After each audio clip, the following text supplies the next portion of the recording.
Hello and welcome to the bonus podcast, the bonus Post to Post podcast. My name's Neil. You're Brent. I am. This is not our typical plan. We usually only talk about hockey, but I thought it would be an interesting idea for us to have a more casual conversation about stuff that's not hockey related. So if you're listening or watching to this bonus podcast expecting to hear hockey, there won't be any. So if you'd like to leave now, you're more than welcome. But if you like us as people and you want to have some laughs with us, then I hope you stick around because there's going to be some interesting questions, and that's what this is all about. I have some questions for you, and I'm totally unaware of what's about to happen. Yeah, so. You have no idea. You have no prior knowledge of any of these questions. Total on the spot stuff. So hopefully we can have some interesting conversations, and people can learn a little bit more about you because that's what people want to do. You have a very interesting life, apparently, because you get a lot of love on the internet. I'm surprised. You're a man of many talents. I'm surprised. Your radio history and your ham radio stuff and your pilot stuff, and you're an author and other former careers that I won't mention. Yeah, best left untalked about. Best left, yeah. Nothing illegal. Just, nothing legal. Yeah. So I'm going to go through these questions for you. Alrighty. Question number 1, and I don't remember who asked these, but they're all from Patreon members. Really? Would you ever officiate a marriage between two post-to-post fans? And I don't know if officiate's the right word, but... Yeah, And you'd have to wear a ref jersey. A ref jersey? So officiating the marriage, that's settling a dispute among two people that are already married or actually performing the ceremony for people to get married? Yeah, you're the guy up in the middle, okay, saying all the stuff and making them kiss and whatnot. Sure, I'd love to do that. That'd be great fun. Now, of course, in order to do that legally, you need to have With that comes a license. Kind of blessing, a license of some sort. Yeah. Oh, yeah, sure. If two people were post-to-post fans and were crazy enough to want me to be there, because I hear the tips are great and that kind of work. And no, I'm just kidding. Yeah, that'd be all right. I'm sure it's not too hard to get that. I think you can do it online for a small fee. Yeah, and it might be a jurisdictional thing too. If they're both in Missouri or they're both in Vancouver, that might be complicated. You could be a ship's captain. I think they can. Yeah, or I could do it. Well, see, I'd be a ship's captain if I was flying them. If they're in the back seat, I could marry them while I'm flying. I'd probably not. I think you'd have to visually witness it, and so you'd have to get a rear view mirror or something. Mm-hmm. That's cool. I could do that. Just put the whole thing in a GoPro. Yeah, okay. Yeah, I can do that. Yeah, be all right. And then you just shut off the engine and then pretend like you're going down. Yeah, I could do that. See what they really have to say to each other. This was the stupidest idea, you idiot. And I'd have to stipulate that there's no honeymoon activity until we land. Yeah. Because this is not a combination marriage and Mile High Club event at the same time. Also, the plane is not spacious enough for any of those activities. Not your plane, anyway. Probably not. No. Yeah. General thoughts on the Winter Olympics so far? I think general thoughts are my own personal disappointment in not being able to watch as much as I normally would. If the Olympics were in Europe or even in the Americas, it would be easier for me time zone-wise to watch the Olympics. I don't like watching things that aren't live unless I'm in control of the playback. That's true. So, for me to turn on the evening, on a weeknight, and see figure skating or luge or whatever, it's just not the same if it's not happening live for me. I'm far less interested because I know I could go online. The time change is difficult for sure. It's difficult, but that's democracy. It's midnight somewhere, everywhere. Yeah. It's the same when the Olympics are here and all those countries over there have to deal with the same thing. It's only fair. So in past Olympics, I've paid more attention. There are certain sports I love to watch. But what sports don't you love to watch? I don't like figure skating, and nothing against it. I just don't think of figure skating as a sport more so than an entertainment event, and that's a very unpopular view, I'm sure. But no, I actually agree. Yeah, with that. I don't like figure skating at all. I'm not saying it shouldn't be an Olympic event, but I think I'm allowed to not watch it. I trolled a few people on Discord just ever so briefly, and I baited them into Google searching something. I asked them if they heard about the new sport that was implemented this year, winter darts. Someone fell for it. I think it was T Park. Sorry to call you a T Park. I think it was you. But yeah, I would watch that. I'd watch winter darts too. I would definitely watch winter I darts. said winter long darts. That's what I said. Oh, lawn darts. Okay. No, long darts. Not Long. not lawn darts. Long darts. What are long darts? You just throw them longer. Oh. I tried to make it really implausible. Is that a word? Implausible? Yeah, sure Yeah. is. Anyways. Oh dear. No, there's sport. I love the. What about the one where they ski and then shoot and then ski? That's biathlon. Yeah. Who does that? Like we watched, what's his name? We watched a video the other day. Some guy complained about that. But where do you see that in real life where someone skis and shoots? And I don't know where it comes from originally, but I do know that there is a long history in Scandinavia in particular of military ski operating. yeah, that goes back a long way. Mm-hmm. Yeah, and there's actually a really good movie that I watched a few times as a kid, and pardon me if I'm getting the title wrong, but it's something like The Heroes of Telemark or something like that, and it's about, I think, the Norwegian resistance to German occupation. And they were ski-mounted resistance fighters that skied and shot. And so I don't know if there's any relationship between that and the eventual development of the sport of biathlon. You never know. But biathlon is one of the sports that can be fairly popular even here, and they do biathlon here in PEI. They do practice. Really? Yes, they do.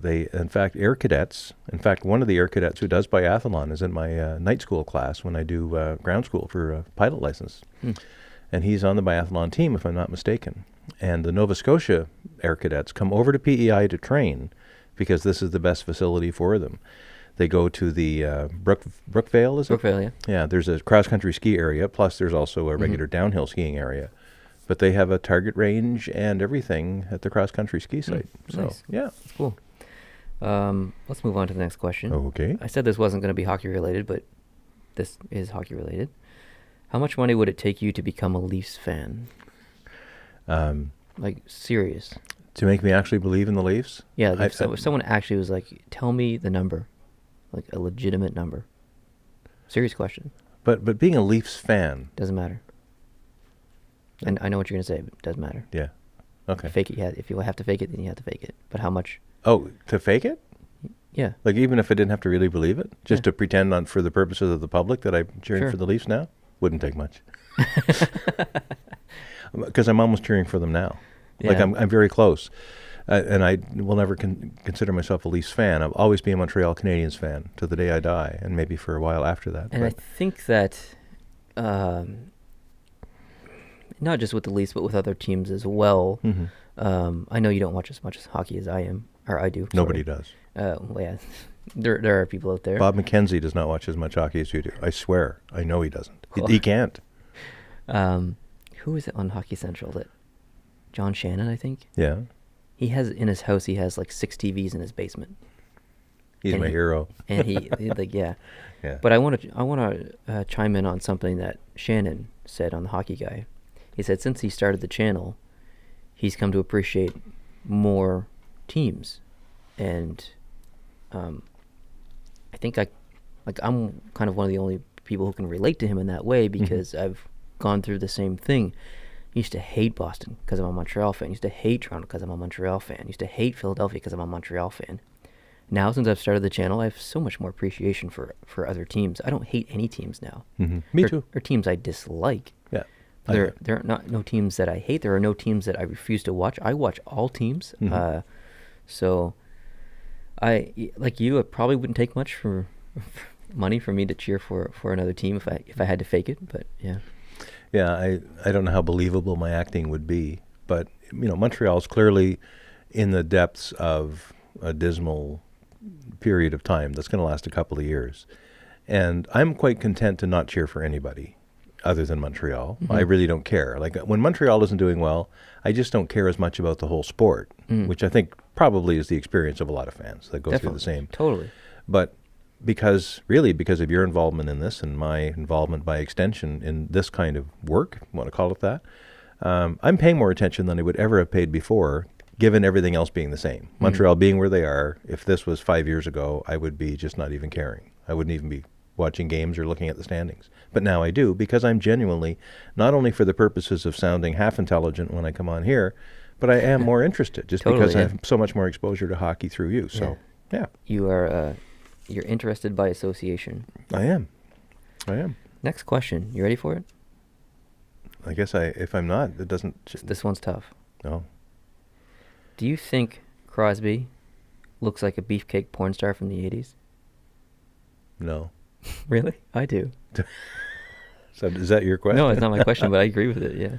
Really? Because He's just got this like dark curly hair and it's not like I know exactly what Sidney Crosby looks like, but I honestly don't know what a beefcake porn star from the 80s looks like. So I'm not trying to be funny there. I really don't know what. all right. Like. I'll accept that answer. Next question. Okay. What are your thoughts on Brussels sprouts? Hate them. Why? I hate them. They're miniature cabbages, in my view. Okay. Okay, it's a miniature cabbage that has nowhere near the same size, but every bit as much of the bad taste. They're awful. I used to eat them as a kid. I'm not going to say I was made to eat them, because my mother didn't stand behind me with a 9mm pistol to my temple and force me that way, but I was expected to eat what was on my plate, and Brussels sprouts were occasionally on my plate. And no matter how much butter I put on them, no matter how little breathing I did through my nose when I was eating them, they were frigging awful. So to all the Brussels sprouts farmers out there, I apologize. Was it Obama who said... George Bush. Oh, yeah, it was George Bush. W. And it was about... Broccoli. Broccoli, yes. Broccoli said, I'm the president. If I don't want to eat broccoli, I don't have to eat broccoli. Yeah. And he pissed off... The broccoli farmers went nuts. But it was so perfect for me. Like, I'm the president, damn it. And when I was a little kid, my mother made me eat broccoli, and I didn't like it. And now I can say no, because I'm the leader of the world. Yeah. Man. It's great. Next question. One sport you would like to learn more about? Wow. That's a very good question. I think I might be able to answer this for you. Try. Cricket. Yeah, I was thinking cricket, mainly based on just recently on one of our previous conversations that we've had, and yeah. Yeah, and I noticed, by the way, one of the commentators underneath that particular video we had done, and that's on More Post to Post. On More Post to Post, sorry, explained the scoring rules of cricket.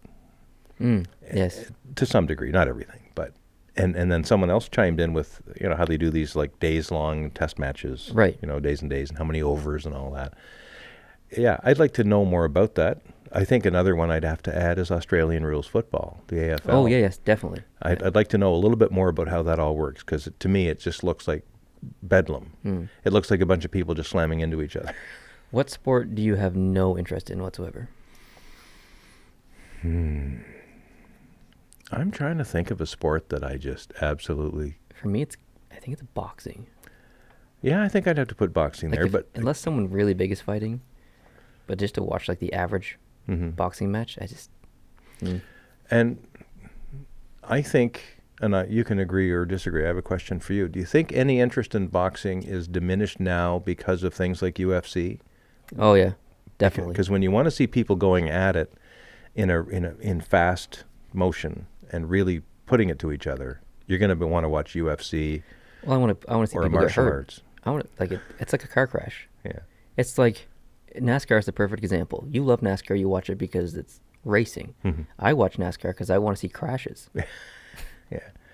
Well, the Daytona 500 is coming up tomorrow. And there's going to be a big one. There's going to be a big one. There always is at the super speedways, Talladega and Daytona. In the last 10 laps? On a restart? Well, yeah, there's going to be at least a little one in the last 10 laps, but maybe with 30 to go or 40 to go, there's going to be a big one. Someone's going to try and make a move. And yeah, I'll be taping it so you can come down when it happens. But I think that would be one. There are sports that I really have, like if they're on, some like even talking golf, for instance. Ugh. I'll watch the Masters if there's a good story. There's too much walking in golf. There's too much walking. But the skill some of these players have, it's men's unbelievable. golf, it's incredible what they can do. Yeah. Dustin Johnson and people that are like some of the younger superstar players now, fantastic what they can do. So the chipping, some of the chipping that they do is unbelievable. But the putting and the height difference on some of the greens, it's just like the hole will be here, and for the audio listeners, it's gonna be hard for you to visualize this, but the hole will be here, and the ball will be here, and they'll like shoot it up like this and curl it like. Mm-hmm. They play the angles. It's amazing. Their brain is just wired to understand physics of balls. Yeah, it's really quite something. I think if there's a sport I really don't like to watch, it's basketball. Really? Yeah, I can't connect with basketball. If I have to pick one that I just would definitely tune away immediately, it's basketball. Now, if it's the Final Four, NCAA, college ball, and it's a big story, you know, it's Duke playing some team that's not supposed to be there, and they're the underdog and all that, I can watch that. I can get interested in that. I don't mind ball. Yeah, but an NBA game, like we have a local semi-pro, or I guess they're pro basketball team here in Charlottetown. I've never been to a game. I never expect I'll ever be at a game. But I know people who love it and go all the time, and they think it's the greatest thing. I'd like to go. I like watching NBA playoffs. I was going to say finals, but the playoffs. Not so much the regular season at all. I could care less. How do you feel about ping pong? It just goes too fast for me. I used to play fairly competitive ping pong at one time. Badminton, I'm amazed at it, but watching it, no, probably I not. love badminton. Oh, really? I love on TV, you mean, there's watching it? very few sports that I'm good at. Badminton is one of those sports. Badminton and hockey. The rest of the sports, yeah. Like baseball, I can throw far and fast, but I can't bat at all. Like it's just, could never do it. But badminton is just amazing. I love it. I love everything about it. Really? Yeah. We'll move on. Okay. You're going to like this question. What is your favorite type of cloud? And you cannot say cumulonimbus. Oh, well, you're just ruining it. I'm making you think. Okay. I'll say alto cumulus castellanus. I don't know what that one is. It's a cumulus cloud, but at a fairly high altitude, and they're very vertical. They're like a cumulonimbus, but there's no rain coming out of them, and they're not low. So if I can't pick a cumulonimbus, I'm going to pick a cloud that looks as much like one at a moderate altitude of like 10 or 15,000 feet. Okay, yeah. And castellanus means they're shaped like castles, like they're tall with parapets. Well, that reminds me of my favorite cloud, which is a lenticular cloud. Oh, yes, indeed. An alto cumulus lenticularis, if that's what you want to call it.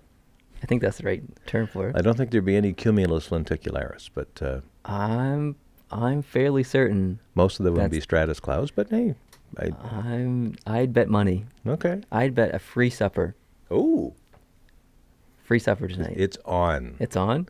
All right, deal. I'm going to say lenticularis clouds are stratus, and you're going to say they're cumulus. Yep. But even if there can be a cumulus lenticularis cloud, I'll give it to you. Okay, deal. But it's an interesting cloud because of the way it forms, and 98% of the people listening to this have no idea what we're talking about. But if you are near a Googler, get on the Google machine and type in lenticular cloud. It's a cloud that forms vertically over eddies in the air, basically, like and over a mountain or a structure or something, and it looks like a bunch of flying saucers, kind of. Yeah, it looks like a UFO. Yeah, it's just hanging in the sky sometimes. It's pretty cool. Yeah, they're very cool, and hardly ever seen in this part of the world. Yes, because we don't have the mechanical turbulence, we don't have the advection that you need to have, the vertical movement of air up over terrain that will often lead to these types of clouds. Interesting. Yeah. So you're a man who's training for Jeopardy. I'm always in training for Jeopardy. Yeah. It's my hopes that I'm right on our previous bet, and that question eventually comes up on Jeopardy, and you get it right because I taught you something for the second time in my life. You've taught me many more things than that. It's a very rare event when I can teach you something. I would share some of the money with you if that lines up like that. I will share some of the prize with you. Deal. I have registered, for the next round. Yeah, I released that information on the Patreon Discord chat. Oh, did you? Yeah, they're very excited for you. Yeah, I've so far in the online tests to become a contestant, to become even an auditioner, I have not yet succeeded. And it's not necessarily due to marks. Like, they don't tell you how they pick you. It could be my face. Well, I've seen some faces on Jeopardy. It ain't your face. Okay, I have a question for you. And we kind of already discussed this a little bit, but feel free to answer it pretty quickly. Where all have you traveled? Oh, cool. I've traveled to all 3 countries in North America, which is Canada, the United States, and Mexico, if you want to just talk international travel. And on a couple of cruises, I now can incorporate some Caribbean islands into that. St. Thomas, Bahamas, also Honduras, and Roatan would be Honduras, that would count. Cayman Islands for me. Cayman Islands, I love Grand Cayman. Of all the places Grand I've been Cayman to, is it's probably my favorite. unbelievable. It's got gorgeous. the nicest water. The water's beautiful, and it's tucked in underneath Cuba, so just south of Cuba, so it's protected somewhat from the colder water and the Crime climate. is lower there compared to most of the other islands. Yeah, it's very British, so they drive on the opposite side of the road that we're used to. So when you step out off the sidewalk, you better be looking the other way. I almost got caught there. Me too. Yeah. And I took a walk along 5 Mile Beach, which was wonderful. You know how long that took? It was about 3 hours altogether. Oh, really? Oh, yeah. It was a long walk. Your mother was going shopping and going back to the ship. I was so going to guess 60 minutes one way, but Yeah, I guess I was really off. Yeah, well, I don't walk 5 miles an hour, so because 5 Mile Beach is actually 5 miles long. So Yeah, I guess. yeah. But I went on a long walk. I was actually geocaching. I had. Where would you hide a geocache on a beach? Well, at the other end of 5 Mile Beach, there was a little road that turned off, and there was a couple of geocaches just up the street, hidden under a sign or something. I forget whether I even found it or not. I think I found one of them. Yeah, and then I walked back. Jamaica too. They drive on the Do they? opposite side of. Place I've never been to is Jamaica. I thought I'd hate it. Loved it. Really? One of the best places I've been. Stop that. Were you just at Ocho Rios, like the cruise port area? No, but I went in an hour into Jamaica. Oh. I did the. You're brave. What's it called? Some waterfalls. And then I did some caves. Like I was deep into some caves. I saw a lot. I saw a lot in Jamaica. Like it took an hour to get to where we were going. I thought I'd hate it. I thought I'd feel uncomfortable. People were great. It was, you drive through some sketchy places. You do everywhere. But the tour person was amazing. Cool. People were really, really nice. That's good. I would love to go back to Jamaica for sure. I have no desire. I know people like yourself and some other friends of mine that have been there, mainly just to resorts, like the Club Med thing, where they stay on site. They don't really travel too much, and they're okay. But Jamaica's going through a lot of problems right now, crime-wise. They've got some martial law going on in some neighborhoods and some cities because things are just out of hand. It's too bad. I mean, and the resorts there, they have armed guards with assault rifles. Yeah, that's It's scary. tough. But that's been going on. When I went to Acapulco, Mexico in 1978 on a trip as a youth. Is that the earthquake trip? Yes, it was the earthquake trip. We had armed police going up and down in jeeps, right up and down the main drag in Acapulco along the beach with open jeeps, and they're sitting in the back with submachine guns just back and forth and back and forth. And that's frightening. When I went to Playa del Carmen in Mexico, I was going to some mine ruins, and we get onto the bus that took us onto the highway, and just before we get onto the highway, there was an OG original Hummer there with the top cut out, with a guy with a 50 caliber Gatling gun on the top, and people on the sides, people with assault rifles hanging off the door, and it was it didn't say police on it, it didn't say army on it or anything like that. I think it was, but it didn't say it. And it was like, holy crap! And they were looking around, and off to the right of that was this. It looked like a horse trailer, but it was a jail. It was a mobile jail. And on the back, I'll show a picture of it in this video because I have it. In the back, it was the back door is painted green, I think, and you saw hands coming out through the slats or whatever, and his eyes through one of the holes. And I got a close-up picture of it. Oh, really? And it's just like, I've never seen whoa. that. That's Wow. The things you see in other countries is just I don't know if it was a mobile drunk tank or something like that, but yeah, wow. it was interesting. But I love Mexico. I don't know what the crime is like in Playa del Carmen, or it's very but geographically specific in Mexico. I've been to Mexico City, been to Taxco, Cuernavaca, all the way down towards Acapulco, but that was a long time ago. Things have changed were so you much. in Costa Maya? No, just only on the Caribbean side. I've only been to Cozumel, and that's it. Have you been to Belize? Yes. Did you like it? No. I hated it. No. I didn't like Belize at all. Yeah, the ship can't get in close enough to dock, so you have to go in on a tender. Yeah. And you get off in the tender, and you're in a walled-in tourist market area. Yeah, you can't even like it. You don't can't dare even look to see what's outside. It's almost like the Berlin Wall. Yeah. You can get out if you want to, and there's people out there hanging on the fence saying, "Please come on out. We can take you for a drive," and they want to take you around the town. And some people probably do that, and I wasn't having any of that. I want to get back in one piece. And so I was only there maybe an hour and a half, and I get on a tender and back to the ship. Like, okay, I'll get that off my bucket list. I'm done. Now, outside of town, there's other people who live in Belize, further south of Belize City, Right. who have, small homes that are in a much nicer area or quieter area, and they're happy as clams down there. Good for them, but it's not my thing. No. You haven't been to Haiti, right? No, I have not. I was to Haiti. I really liked it. I didn't just stay in the area. So was it just Labadee Island you were at? Yeah, it was, but I took a boat over. Oh, to the mainland? To a the main different part. island, I guess, yeah. And it was like a little village, and they showed you how they made stuff and whatever. It was, I think it was a little disconnected to like a normal village. It was like a stage village, maybe a little bit. Probably. But it was outside of the thing. It was interesting. It was pretty cool.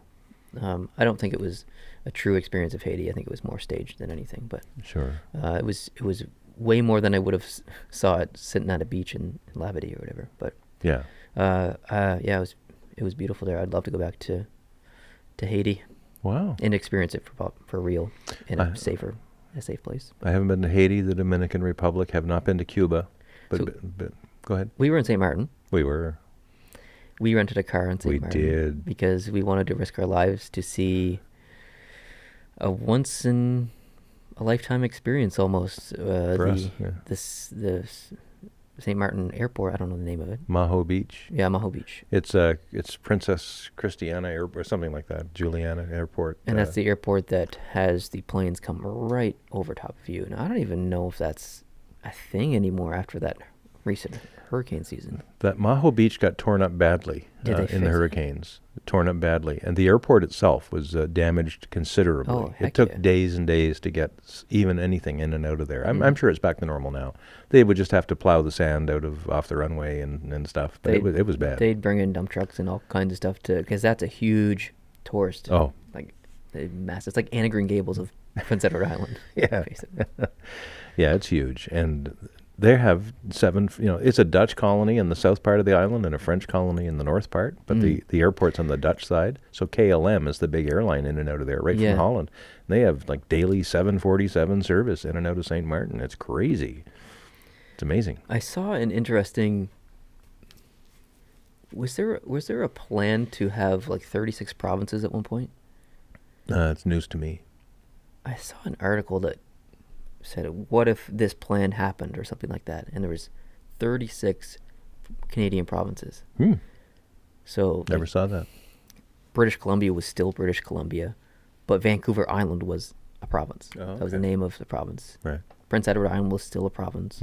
New Brunswick, I think, was still a province, but the northern part of New Brunswick and the tip of Quebec, that little split, that was called like Acadia. Okay. And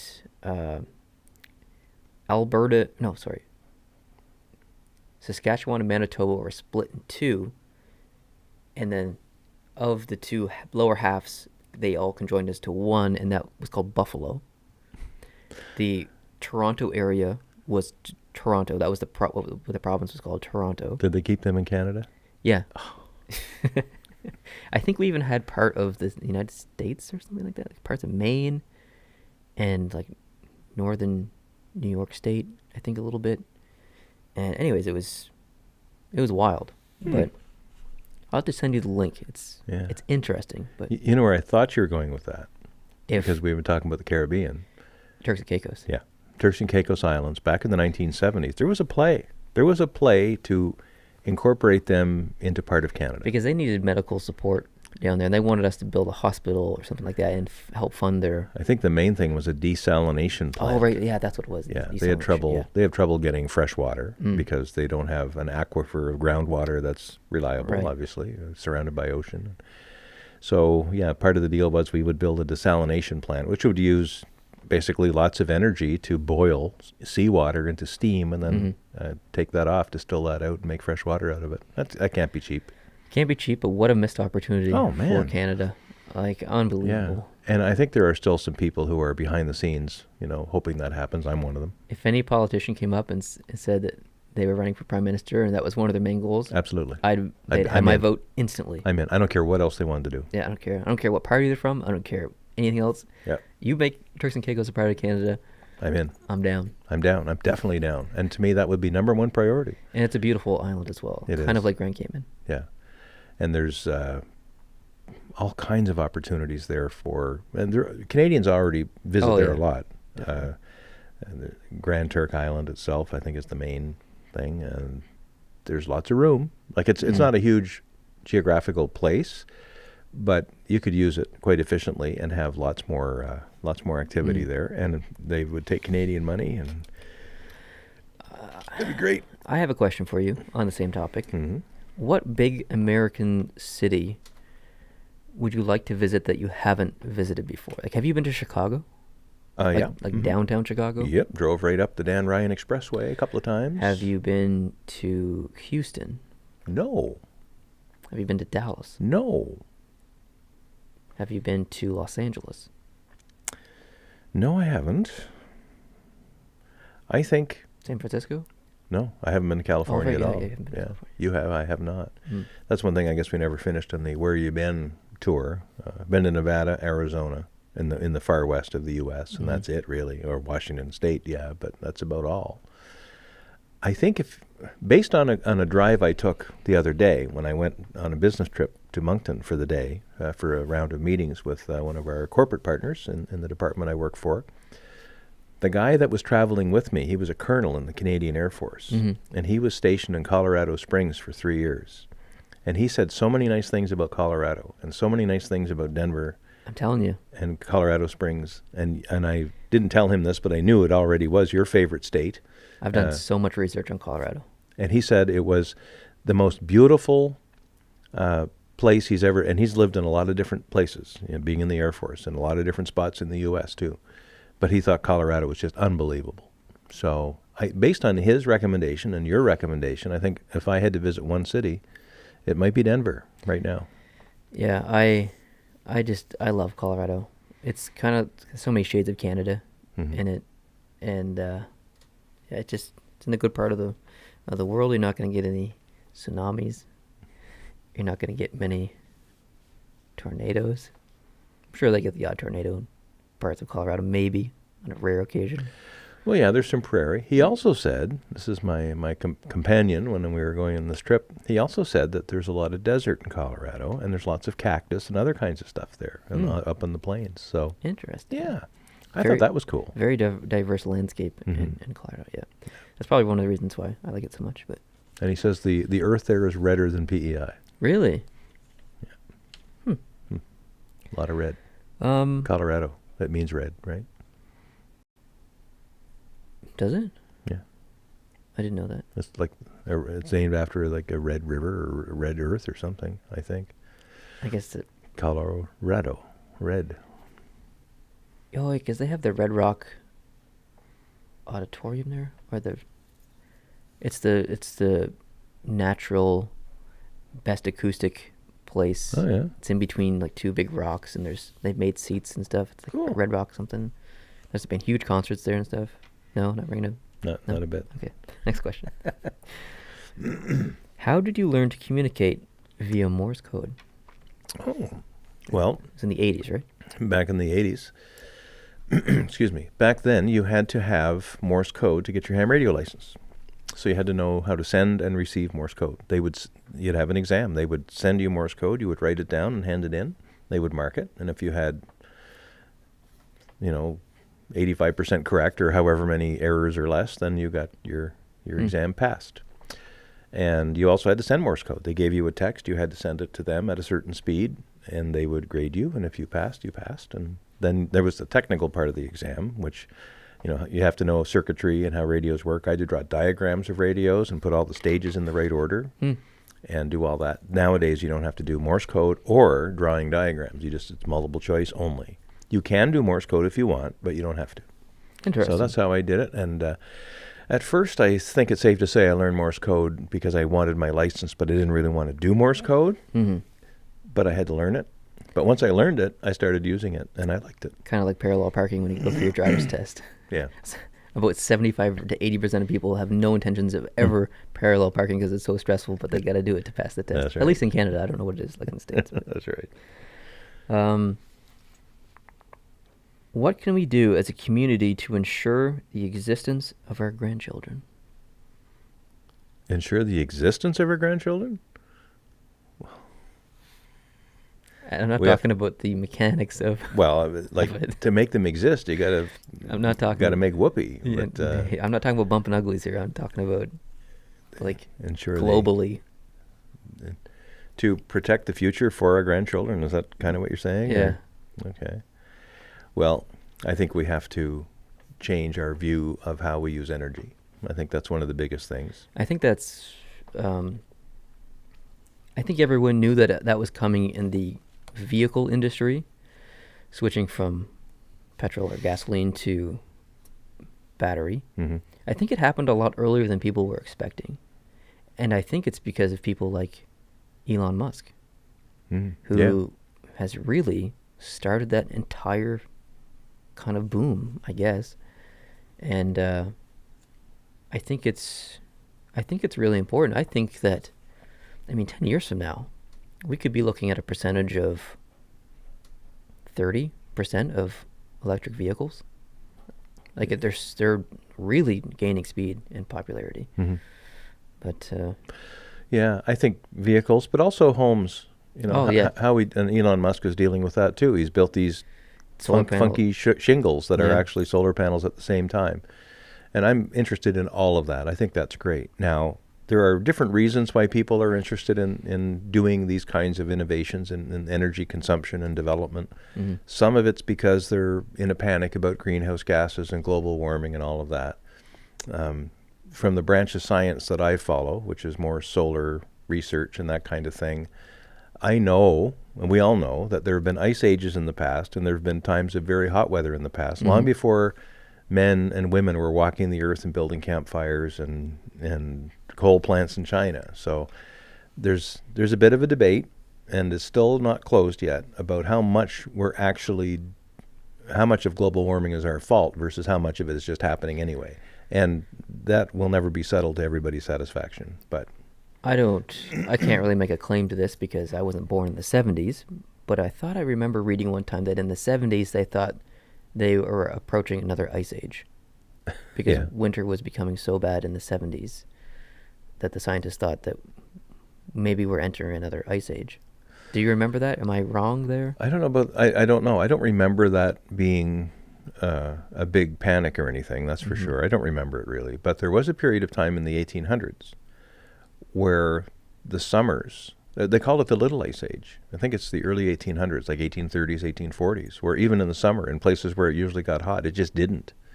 And winters were longer and summers were shorter, and it went on for a couple of decades before things started to come around again. So this has been happening on and off for millions of years, and we can use the climate excuse to probably attribute that to the extinction of the dinosaurs and everything else that has been along since then. Usually it's a climate event of some kind that will get rid of the mastodons or whatever. So ice ages come and go, and not that I'm saying that we shouldn't do all we're doing to reduce carbon.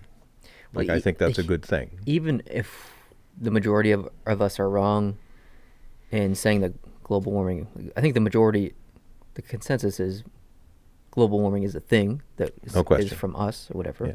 Even if that's wrong, all the secondary stuff that happens because of all this research is almost just as important as because there's been so many important discoveries in humankind from trying to do other things. And that brings me to the second half of the argument why we should do all the things we're doing to reduce our reliance on carbon.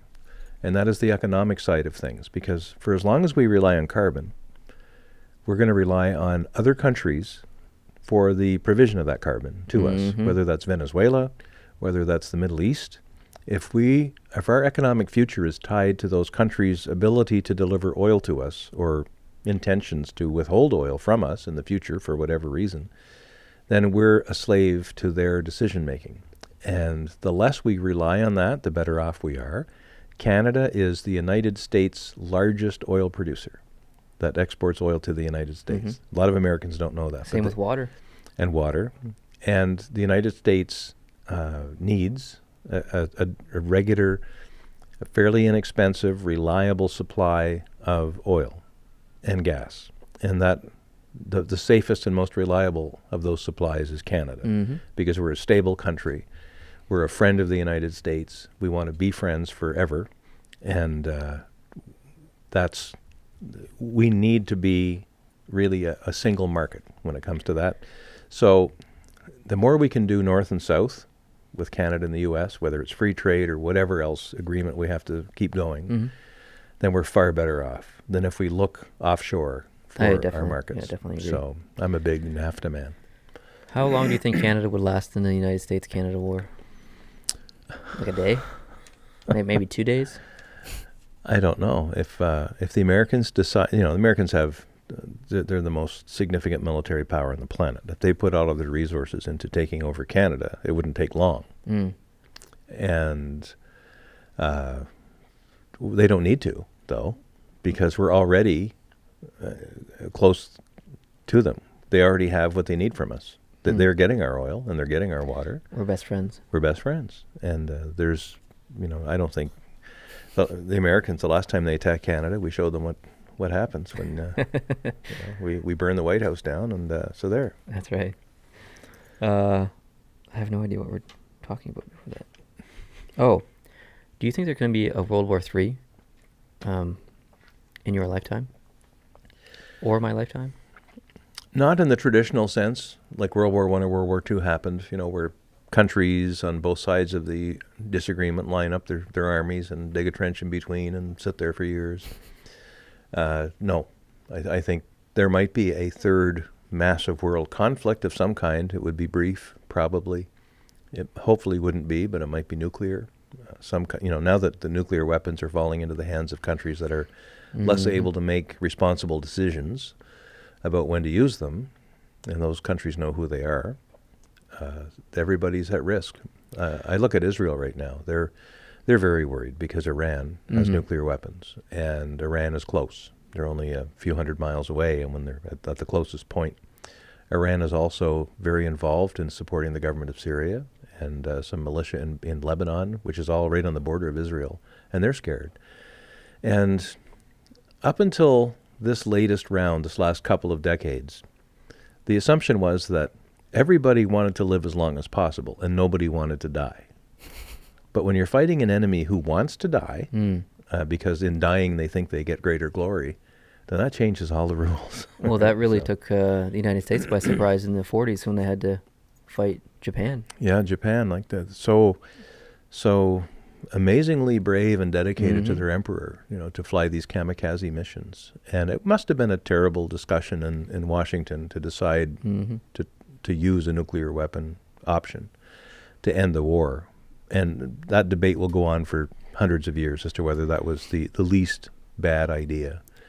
But storming the beaches of Osaka or whatever and trying to take control of Japan by force in a regular pitched battle between troops would have cost millions and millions of lives anyway. So probably more. It would have cost more lives that way than it would with the nuclear bombs, unfortunately. And the minute the Japanese were convinced that the emperor could stay in the throne and we would respect the emperor's, we being the West, the Allies, would respect the emperor's at least symbolic power over the country, they were cool. And it's amazing how close Japan and the United States are now. Even within a year or two of the war ending. This isn't something that took a long time. When MacArthur, General MacArthur was the first really military administrator of Japan. And from what I recall, and this could be all propaganda by now, but he was well liked. He was well loved. They helped rebuild the country. The Americans, with the Marshall Plan, helped rebuild Germany after they were defeated in the war. And that's one difference. When the West beats you, they're probably going to give you a hand to help you get back up again. Yeah, So, I think they did that in Korea. well, I think so, yeah. South Korea, once that all settled, Yeah. South Korea became an economic powerhouse. I'm going to ask you a hard question. Oh, okay. And if you don't want to answer it, you don't have to. All right. If North Korea used a nuclear weapon on South Korea, Mm-hmm. what would you think would be the appropriate response from surrounding areas or the rest of the world towards North Korea?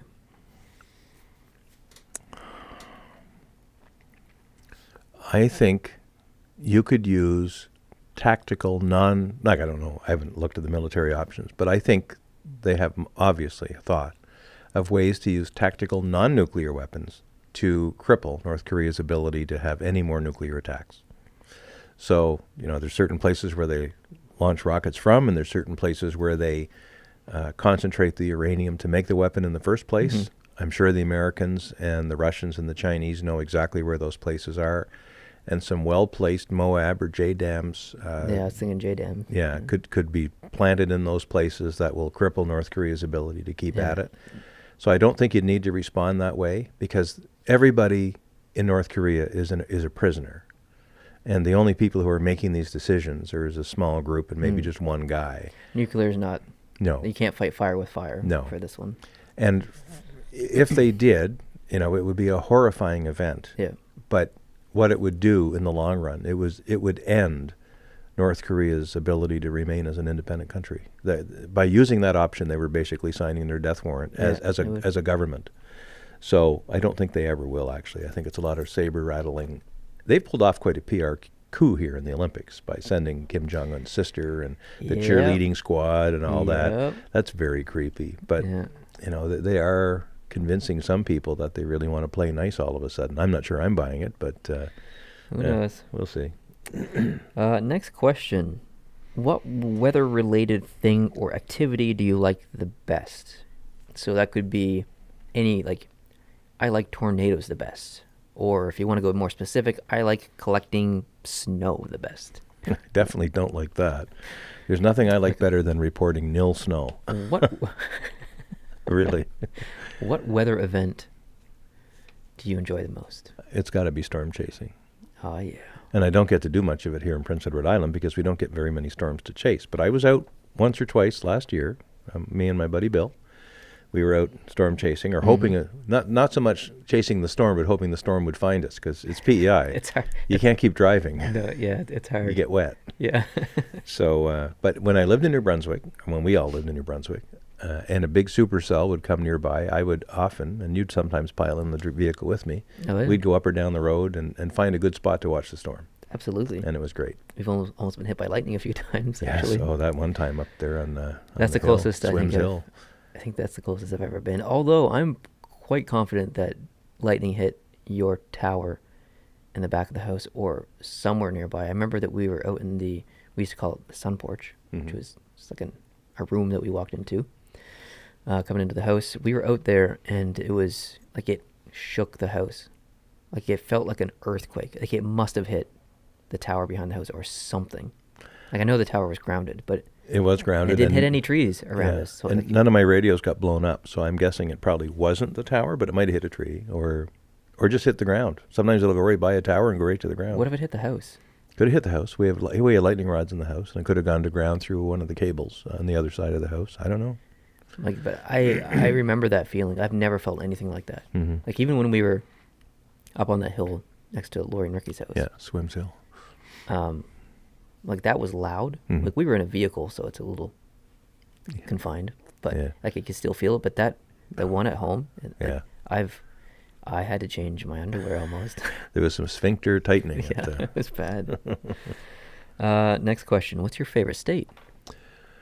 Oh, wow. I have different favorite states for different reasons. My favorite state to spend time in is New Hampshire.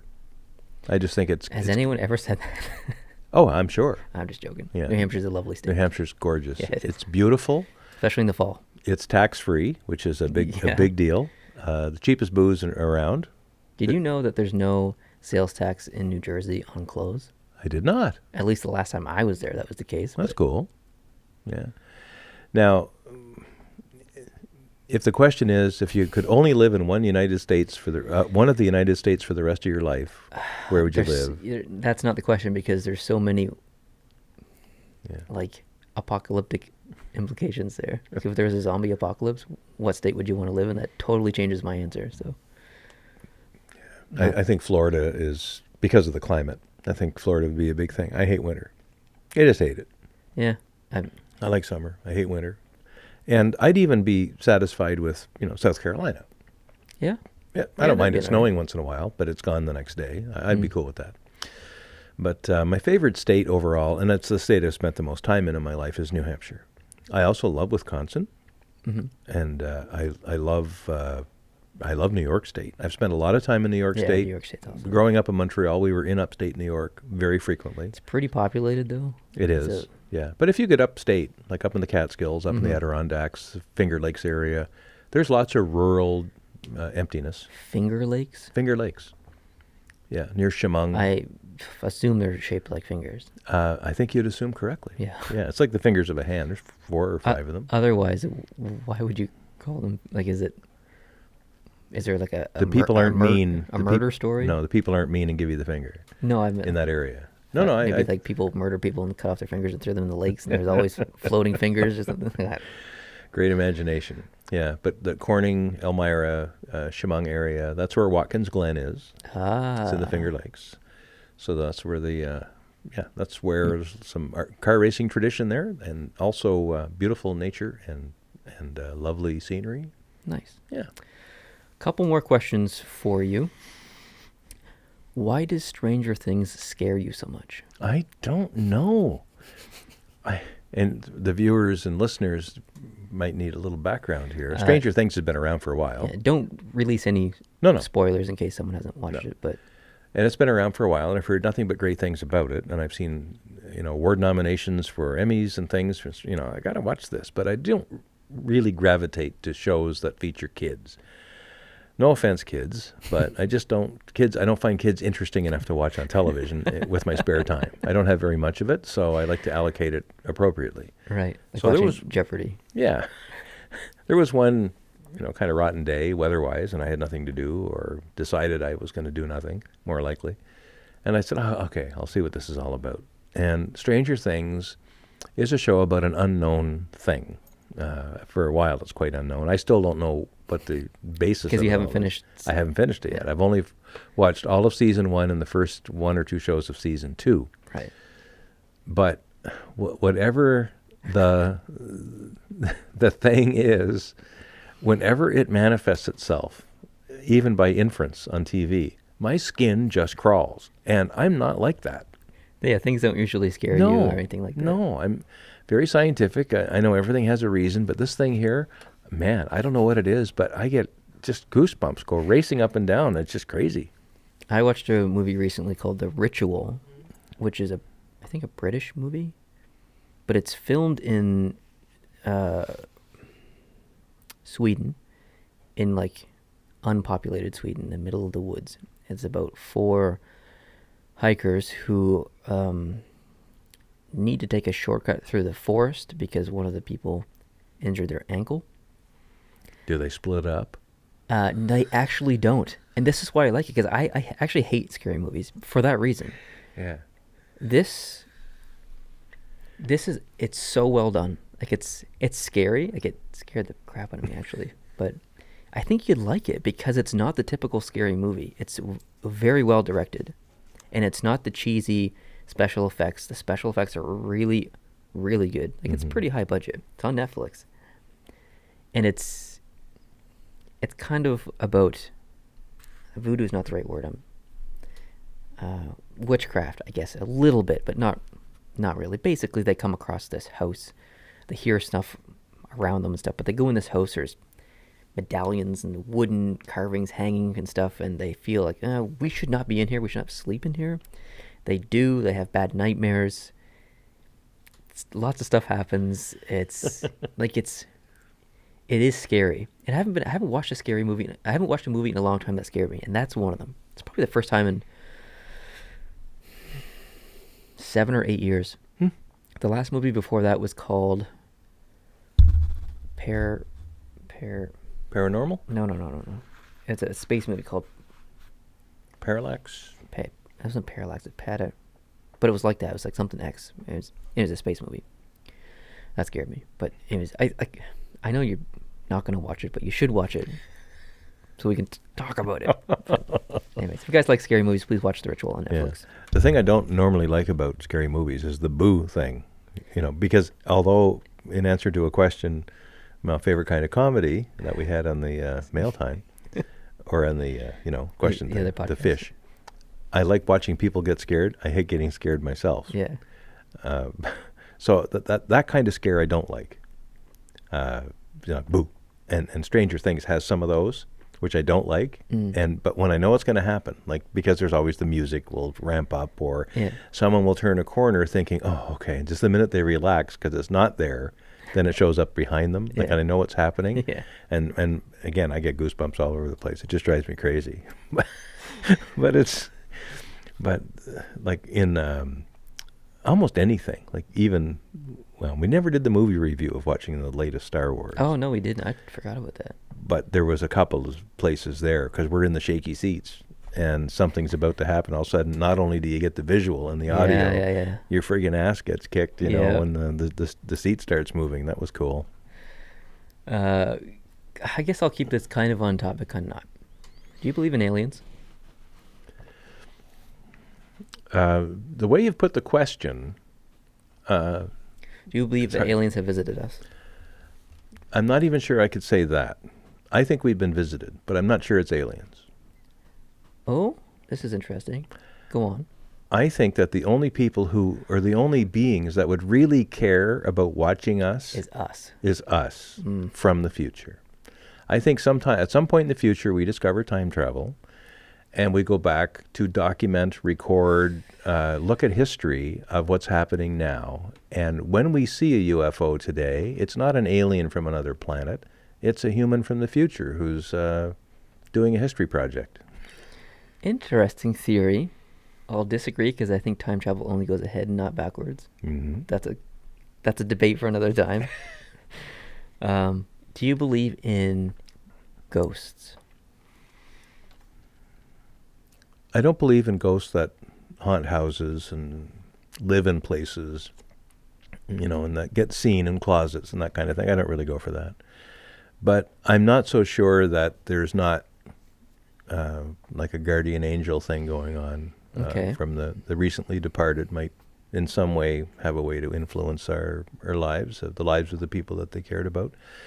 But that's as far as I go with it. I don't think about it deeply, and I don't obsess about it, but sometimes things just are so darn coincidental. It's just hard to attribute that to chance, and that at least in my case, I think that it would be easier to explain if there was some hand guiding something in the background. So. Yeah, I agree.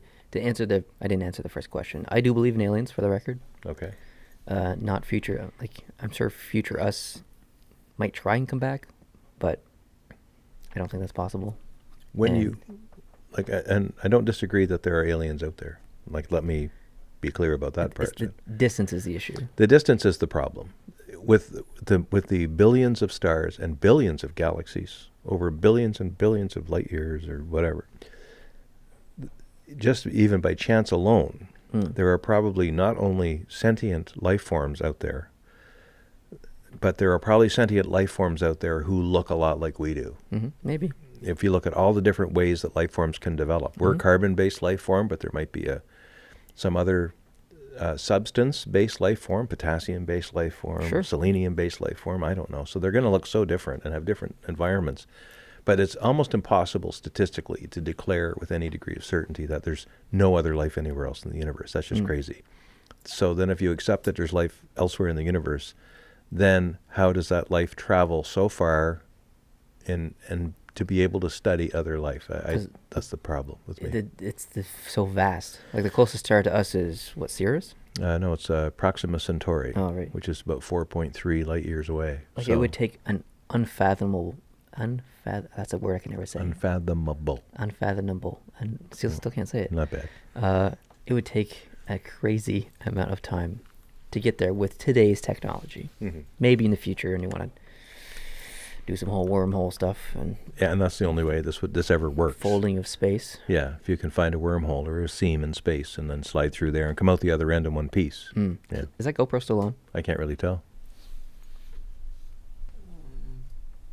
It may have died.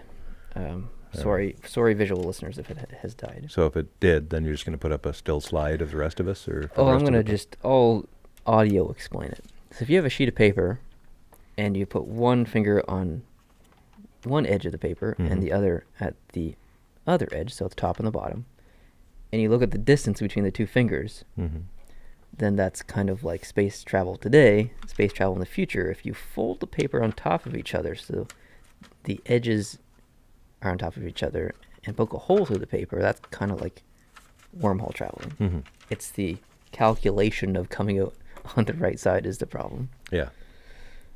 On the other hand, or I don't even know if that's the other hand, people easily understand the concept of a globe. Like, we live on a globe. And Really? if we... The world's not flat? There's still people out there who think the world's flat. Yeah, good for them. But if we strike out in any direction and go far enough, we'll come back to where we started. That's how a globe works, right? If you go due north and go all the way around the North Pole and around the other side and come back, you're going to come back to where you were.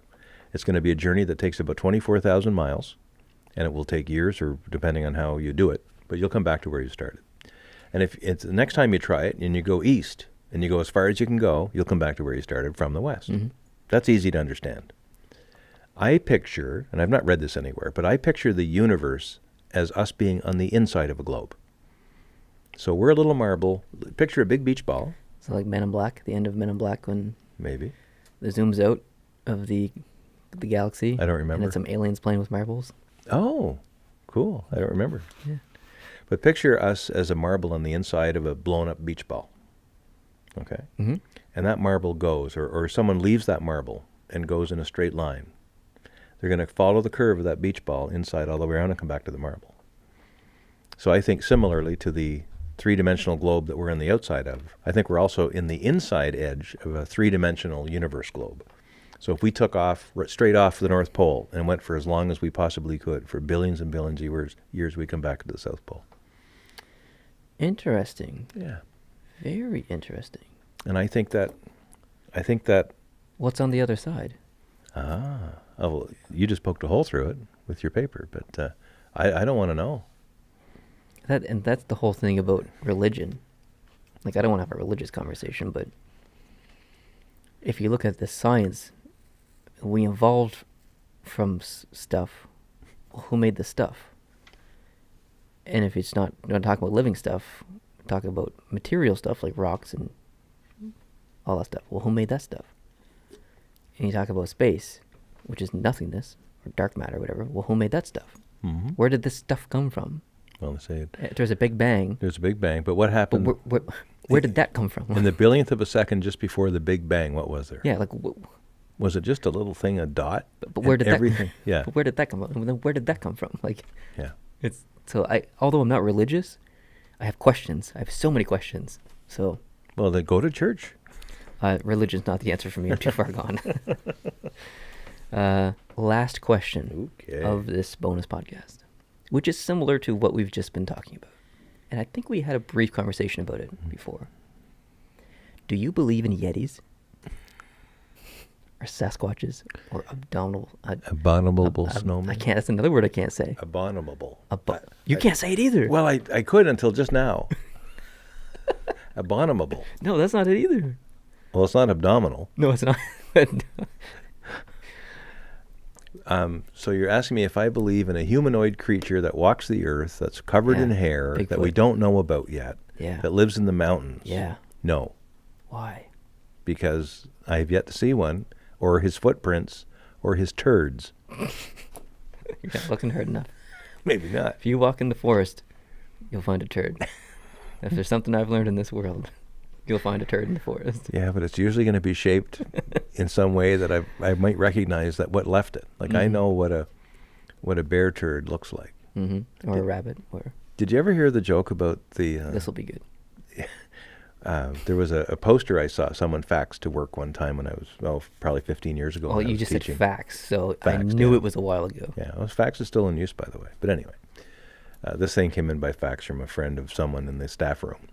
And it was a directive in Western Canada to tell people how to recognize if there were blackberries or grizzly bears in your area and what to do. So the first part of the thing was how to recognize black bears are in the area. Mm-hmm. You will see turds that have grass sticking out of them. They will be round like pool balls or whatever, and they will be scattered here and scattered there, and you'll see footprints that look like this and footprints that look like that. In the event that you think you're in the area of black bears, you should wear bells around your neck, little jingly bells, and use pepper spray. Now, how can you tell a grizzly bear turd? A grizzly bear turd looks roughly the same as a black bear turd, but it has bells in it and smells like pepper. I think I've heard that before, but it was a while ago that I heard that before, so I appreciated the comedy all over again. All right. Yeah, I believe in Yetis, man. Do you? Like, Yeah. why? What evidence do you have of any kind that there is such a thing as a Yeti or an abominable snowman? There's just too many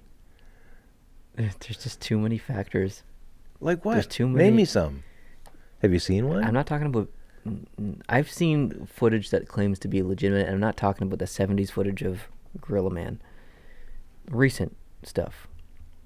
And even I'm super skeptical about all of that stuff. But I still believe. There's too many things that happen in the forest that aren't explained. If you go out in the woods today, you're in for a big surprise. I genuinely think... Really? Yep. The only thing that really bothers me about the whole situation is that we've never found a body. Mm-hmm. Because they're creatures like us. They live and die. Maybe they bury each other, which is a thing, I guess. But there would have to be at some point one that died on its own, didn't get buried, and we find it. Hasn't happened. And it hasn't happened. And that's what bothers me. But I still believe. I want to believe. That's fine. That's fine. It's like, There's people who believe in things that are far less That's likely true. to happen than that. So yeah. nothing wrong with you, but I wonder sometimes about you, not about Yetis. All right, that's the last question. I That was a have. lot of fun. I enjoyed that. I should ask questions of you more often. Yeah, the hard part about people asking me questions is I can look at them beforehand. Mm-hmm. I know what they're going to be, and sometimes I forget. I can think in the last Twitter AMA there was a question I didn't have an answer prepared for at all. But if you guys are still listening to this for whatever reason, if If you have no lives at all, if you want to hear us do something like this again in the future, maybe we can do it on more post to post instead of post to post. sure. So we can do it on our second channel, more post to post. If you want us to do something like this in the future, have a genuine conversation, have some laughs, talk about life, talk about views on stuff, let me know down in the comments on YouTube. Send me an email, tweet me a tweet, Instagram me a message, Facebook me a comment, whatever social media terms you want to use. Let me know. And we'll make it happen. Not every week, because it's a time-consuming process to produce. Mm-hmm. But if it is something you're interested in, please let me know. Because we can do it easily in the future. Oh, yeah. There's always things to talk about, so Never stops. never stops. Yeah. So thank you guys very much for listening or watching as long as you could until the GoPro died of this bonus podcast. Sorry that it wasn't hockey related, but gave you a little bit more of an opportunity to see into who we are and what kind of crazy people we are and our views. And if you like us, I'm assuming you're still listening. If you don't like us, I don't know why you're listening, but anyway, thanks guys for watching. I really appreciate it. Hope you guys are having a good weekend. Or depending on when you listen to this, it might be Monday. So I hope you have a good start to your week. So, any final thoughts before I say goodbye?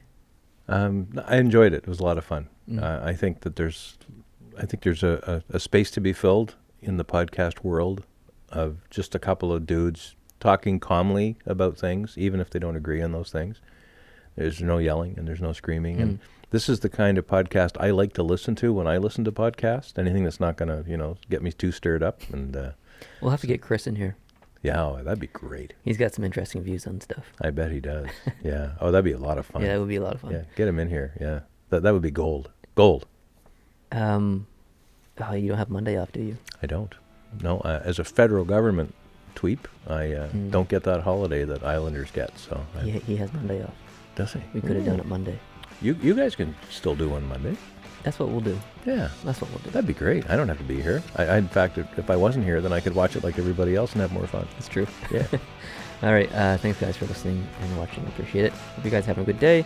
And we will see you in normal post-to-post videos in the future. Adios. Have you?